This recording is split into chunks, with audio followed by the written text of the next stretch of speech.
Extraction liquide-liquide. Comment prélever les polluants présents dans une eau pour la rendre potable? L'extraction liquide-liquide peut permettre de réaliser cela. Cette technique nécessite d'utiliser une ampoule à décanter. Au sommet de cette dernière, on trouve un col, parfois fermé par un bouchon, alors que la partie inférieure se termine par un robinet. L'extraction liquide-liquide a lieu en plusieurs étapes. Étape 1, introduction du solvant extracteur. L'espèce à extraire, ici le polluant, est initialement présent dans un milieu d'origine, l'eau polluée ici. On ajoute ensuite un autre solvant appelé solvant extracteur. Le solvant extracteur est le solvant dans lequel on souhaite solubiliser l'espèce chimique à extraire. Le milieu d'origine est ici liquide. Le solvant extracteur est lui aussi liquide. C'est pour cette raison que la technique d'extraction s'appelle extraction liquide-liquide. Pour comprendre le principe de cette extraction, utilisons ce modèle. Les polluants à extraire sont dessinés ici en violet. Ils sont contenus dans l'eau avec d'autres espèces chimiques représentées ici en orange et en noir. Le but de cette extraction est d'isoler les polluants dans le solvant extracteur. Les espèces chimiques représentées en orange et en noir doivent rester dans le solvant d'origine. Pour simplifier, nous ne les représenterons plus par la suite. Lorsque l'on mélange les deux solutions, les molécules de solvant extracteur solubilisent les polluants. C'est l'étape d'agitation. Les polluants se solubilisent donc ici, dans la phase supérieure. Il faut ensuite laisser les deux phases se reformer. C'est l'étape de décantation. Enfin, il faut ouvrir le robinet pour séparer les deux phases. C'est l'étape de séparation. Mais comment choisir le solvant extracteur approprié? L'espèce chimique à extraire doit être plus soluble dans le solvant extracteur que dans celui d'origine. Ensuite, pour pouvoir séparer les phases, il faut que les solvants extracteurs et d'origine soient non miscibles. Enfin, le solvant extracteur doit présenter un danger minimal pour la santé et l'environnement. Souvent, un de ces deux solvants est l'eau. La phase correspondante est donc appelée phase aqueuse. L'autre solvant est alors un solvant organique comme le cyclohexane ou l'éther.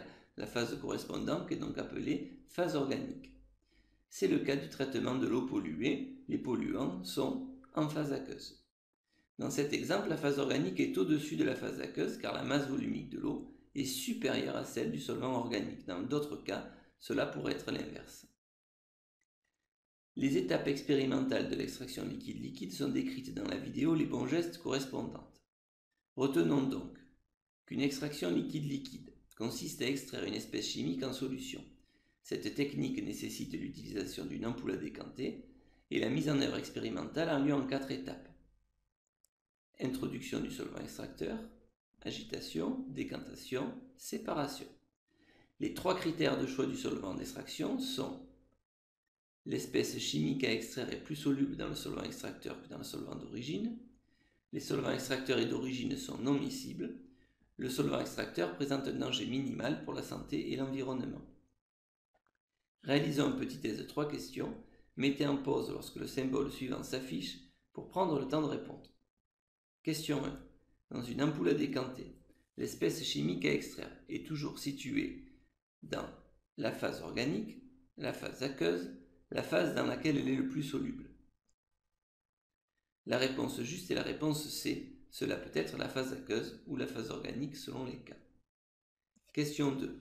La masse volumique de l'éthanol est ρ égale 0,79 g par millilitre. Il est miscible à l'eau. Identifiez le schéma correct. La réponse juste est la réponse C. Car l'eau et l'éthanol étant miscibles, on ne doit observer qu'une seule phase. Question 3. De l'huile essentielle d'estragon est en solution dans de l'eau. Pour l'extraire, il est préférable d'utiliser du cyclohexane, du dichlorométhane ou de l'éthanol. Notons tout d'abord que l'huile essentielle étant solubilisée en phase aqueuse, le solvant d'origine est l'eau. Premier critère. L'huile essentielle doit être plus soluble dans le solvant extracteur que dans l'eau. Les 3 solvants conviennent. En effet, l'huile essentielle est peu soluble dans l'eau et soluble dans les 3 solvants proposés. Deuxième critère. Le solvant extracteur et le solvant d'origine ne doivent pas être miscibles, ce qui est le cas du cyclohexane et du dichlorométhane, mais pas celui de l'éthanol. Enfin, troisième critère, le solvant extracteur doit présenter un danger minimal pour la santé et l'environnement. Sur les 2 solvants restants, le cyclohexane est associé à plus de pictogrammes de sécurité que le dichlorométhane, mais ce dernier étant cancérigène, le solvant extracteur choisi sera donc le cyclohexane.